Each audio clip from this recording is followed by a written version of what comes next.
आज का विषय है प्रेम की अदालत। आप सभी अच्छी तरह से जानते हैं, समझते हैं, अनुभवी हैं। आपने बहुत सारी अदालतों का नाम सुना होगा, लेकिन एक नई किस्म की ये अदालत है जिसको कहा है, आज का विषय लिया गया है प्रेम की अदालत। प्रेम की जो अदालत है, इसमें प्रेम करने वाले भी आप हैं, उसके वकील भी आप हैं, जज भी आप हैं, और मुजरिम भी आप ही हैं, और जज होकर के फैसला भी आपको ही करना है। देखिए कितनी अजीब अदालत है प्रेम की, जिसका सब कुछ करने वाले आप स्वयं ही हैं। तो ये विचारणीय विषय है, क्योंकि प्रेम सर्वोपरि है। प्रेम सभी चाहते हैं। कहीं भी प्रेम यदि कहीं से प्राप्त नहीं होता है तो लगता है कि ये व्यक्ति मुझे प्रेम नहीं करता है। ये प्रेम करता है तो मुझे विवश करना चाहता है प्रेम के लिए।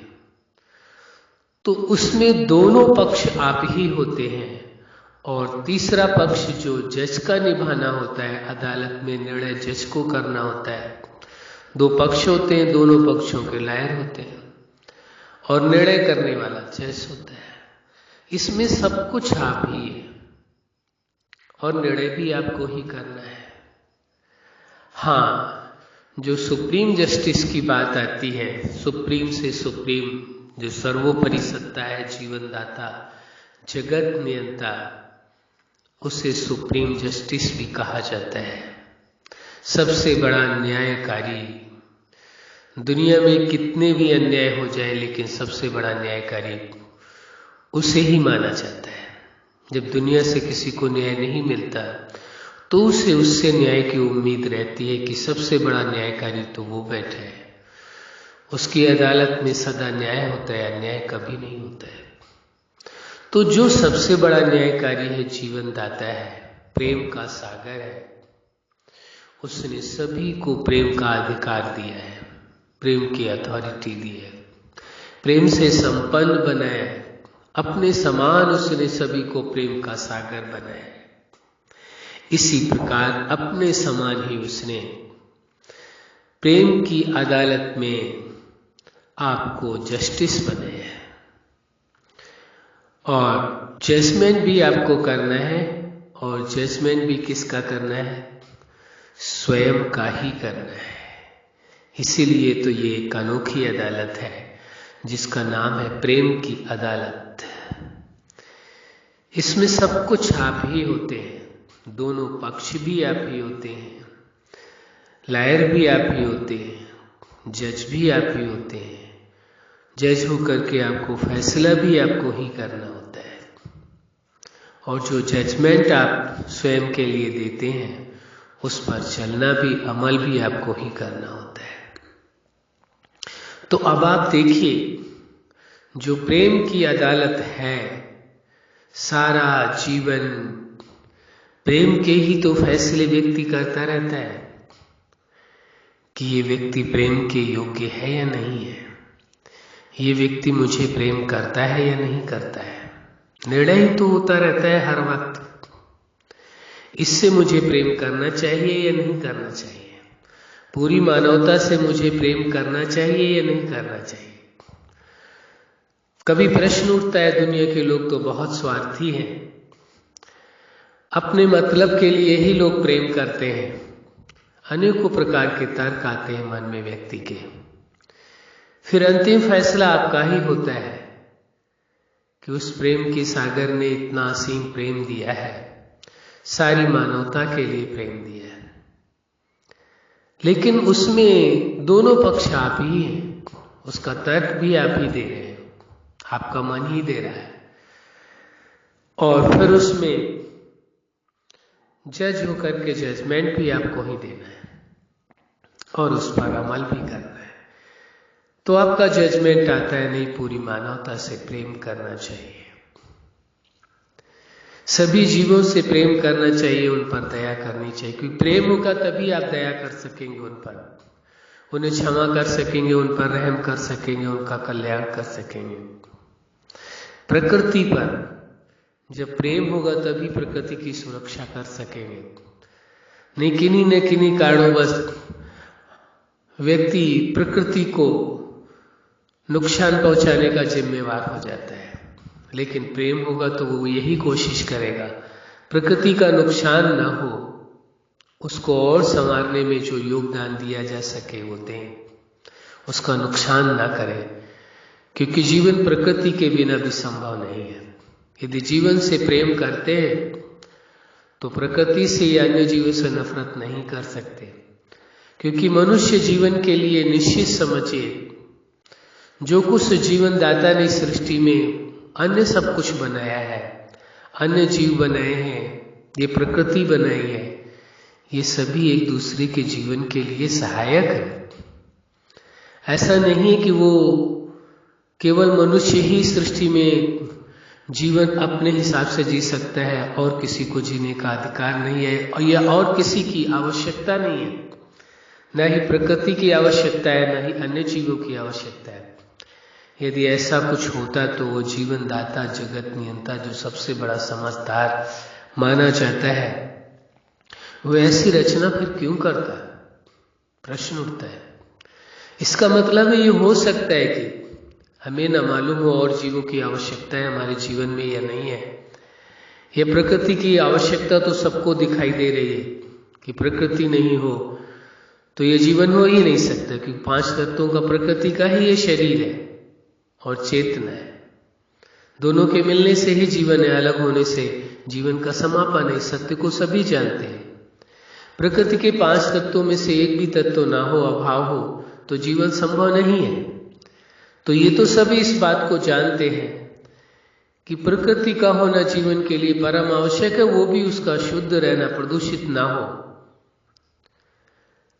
तो जो जीवन से प्रेम करेगा वो प्रकृति को प्रदूषित करने का या उसे नष्ट करने का कार्य नहीं कर सकता है, क्योंकि वो जानता है प्रकृति के बिना जीवन नहीं है, इसलिए उसे बर्बाद करना माना जीवन को बर्बाद करना है। ऐसे अन्य जीवों की भी प्राथमिकता है। ये हो सकता है कि हमें नहीं मालूम हो कि उन जीवों की मनुष्य जीवन के लिए क्या आवश्यकता है, ये संभावना है। कहीं थोड़ी सी आवश्यकताएं व्यक्ति जानता हो सकता है और अधिक उनका उपयोग हो जीवन के लिए, उनके बिना जीवन संभव ना हो, इसलिए उस जीवन दाता ने ये व्यवस्था दी है। या उन्हों को भी अधिकार, जैसे मनुष्य है, जीव है, ऐसे अन्य कितने जीव हैं, अन्य कितनी योनियां हैं। जैसे मनुष्य को इस सृष्टि पर रहने का अधिकार है, उनको भी रहने का समानता का अधिकार है। ये संभावना है पूरी। तो इस सत्यता को स्वीकार करके चलना होगा कि प्रेम की अदालत, यदि आप प्रेम करते हैं तो आपके अंदर अपने आप ये प्रश्न उठेंगे, दोनों पक्ष, कि यदि आप प्रेम करते हैं, अपने जीवन से प्रेम करते हैं, प्रकृति से प्रेम अवश्य करना होगा। यदि प्रकृति से प्रेम नहीं करते तो ये माना जाएगा कि व्यक्ति जीवन से प्रेम नहीं कर रहा है, क्योंकि जीवन से प्रेम करने का मतलब यही उठता है कि आप प्रकृति से भी प्रेम करते हैं, क्योंकि प्रकृति के बिना जीवन नहीं है। तो प्रेम की अदालत में प्रेम के कारण ही ये संभावनाएं हैं। तो जब प्रेम करते हैं तो प्रेम की अदालत में आप स्वयं ये फैसला करते हैं कि यदि जीवन से प्रेम करते हैं तो प्रकृति से भी प्रेम करना आवश्यक होगा, उसकी सुरक्षा करना आवश्यक होगा। जीवन से प्रेम करते हैं तो जैसे मनुष्य जीवन को जीने का इस सृष्टि पर अधिकार है, ऐसे अन्य जीवों को भी इस सृष्टि पर जीने का अधिकार है।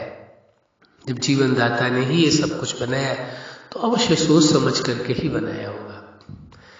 तो ये स्वीकार कर लेना, और इस स्वीकार करके फिर जब आप डिसीजन लेते हैं, निर्णय लेते हैं जज होकर के, अपनी अदालत में, प्रेम की अदालत है आपकी अपनी प्रेम की अदालत है, और उसके आप स्वयं जज हैं, और स्वयं ही आपको निर्णय लेना होता है कि प्रेम की अदालत में जज होकर के निर्णय लेना होता है कि वास्तव में यदि मनुष्य जीवन से प्रेम करना है, और मनुष्य जीवन से यदि प्रेम है तो प्रकृति से भी प्रेम आवश्यक है, अन्य जीवों से भी प्रेम आवश्यक है।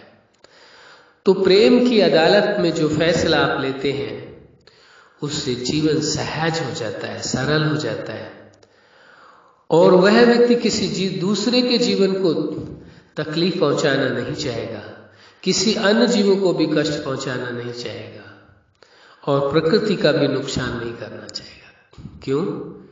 क्योंकि वो जानता है कि जीवन कितना आवश्यक है। वो जीवन से प्रेम करता है। जीवन से प्रेम करने वाला वो इस सत्यता को स्वीकार करता है, इसलिए जीवन के हर पार्ट से वो प्रेम करेगा। वो प्रेम की अदालत में फैसला स्वयं करेगा, जीवन के हर पार्ट से प्रेम करना है या नहीं करना है। जैसे पर्सनल लाइफ से प्रेम, यहां उसे निर्णय करना होगा। पर्सनल लाइफ से यदि प्रेम है तो अपने विचार, भावनाओं और निर्णय से प्रेम करना होगा, अपने लक्ष्य से, कर्म से प्रेम करना होगा। यदि आप फैमिली लाइफ से प्रेम करते हैं, आपका लाइफ का दूसरा पार्ट है फैमिली लाइफ, आप परिवार से प्रेम करते हैं अपने, तो ये अवश्य ये समझिए कि आपको उनसे प्रेम निभाना भी होगा। तो फैमिली लाइफ से प्रेम करने के लिए भी आपकी प्रेम की अदालत में देखना होगा कि उनसे सभी से आप प्रेम करते हैं, किसी से भूलवश नफरत तो नहीं कर रहे। आगे आप देखते हैं स्टूडेंट लाइफ। यदि स्टूडेंट लाइफ से प्रेम करते हैं तो क्या शिक्षा दोनों प्रकार की ले रहे हैं? एक शिक्षा है जीविकोपार्जन के लिए, जीवन के लिए, धन कमाने के लिए, और दूसरी शिक्षा है जीवन जीने के लिए, जिससे मनुष्य अपना जीवन जीता है, जीवन जीने की कला सीखता है। तो क्या वह शिक्षा भी आप अपने जीवन में ले रहे हैं? यदि आप स्टूडेंट लाइफ से प्रेम करते हैं तो अवश्य दोनों शिक्षाओं को लेंगे। अन्य विषय आता है, स्टूडेंट लाइफ के बाद आता है प्रोफेशनल लाइफ। प्रोफेशनल लाइफ से यदि आप प्रेम करते हैं तो आप ये देखेंगे कि क्या उसमें आपका संतुलन है, कि जो प्रोफेशन है आपका वो सिद्धांतों के अनुसार है, उसमें भी आप अपना निर्णय निर्धारित करेंगे किस प्रकार से प्रोफेशनल लाइफ को जीना है।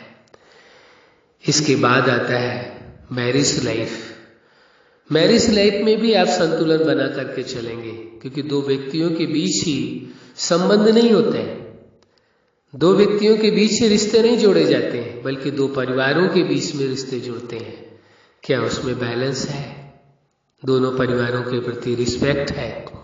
दोनों परिवारों से बेहतर ढंग से संबंध निभाया जा रहा है? दोनों ही निभा रहे हैं? ये आपको स्वयं देखना होगा और निर्णय करना होगा अपनी प्रेम की अदालत में।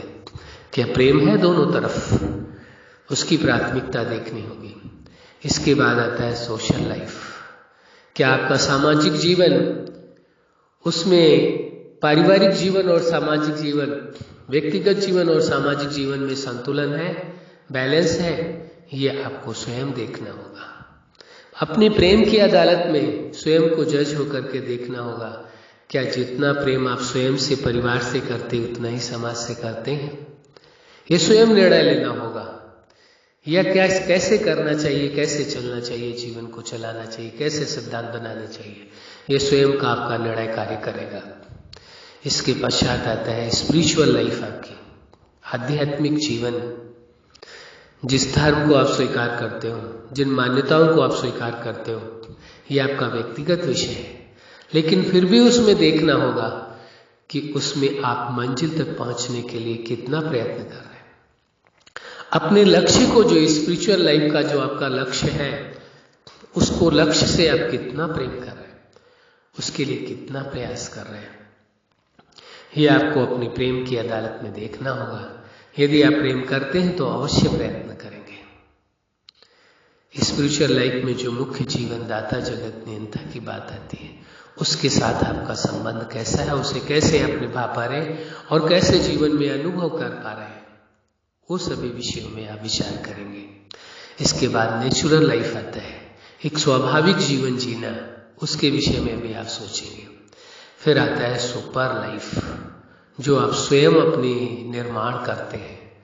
जब आप अपनी प्रेम की अदालत में ये फैसला करते हैं इस प्रकार लाइफ के हर पार्ट को जीना है और जीवन जीने के आप प्रेम पूर्वक सिद्धांत बनाते हैं, तभी जाकर के आप अपनी लाइफ को एक साधारण लाइफ से सुपर लाइफ में आप बदल लेते हैं। आप अपनी लाइफ को सुपर लाइफ के रूप में जीने लगते हैं। तो आपको अपनी प्रेम की अदालत में यह निर्णय करना होगा और उस निर्णय को स्वीकार करके अमल भी आपको ही करने होगा। निर्णय भी आप ही करने वाले हैं और अमल भी आप ही करने वाले हैं। तो आपको अपनी प्रेम की अदालत में ये देखना होगा। इसीलिए आज का विषय है प्रेम की अदालत। इस सत्य को, इस वास्तविकता को समझ करके स्वीकार करके चलना होगा। अच्छा, आप अपने जीवन के हर क्षेत्र में सफल रहे। साथ ही जो आज का विषय है प्रेम की अदालत, आप अपने जीवन के यानी प्रेम की अदालत के जज स्वयं होकर के जीवन के हर पार्ट को कैसे प्रेम पूर्वक जीना है इसका निर्णय करना है, फैसला करना है, उसके अनुरूप आपको चलना है, उसमें आप सदा सफल रहें। यही हमारी हार्दिक शुभकामना है। सदा खुश रहें, मुस्कुराते रहें। धन्यवाद।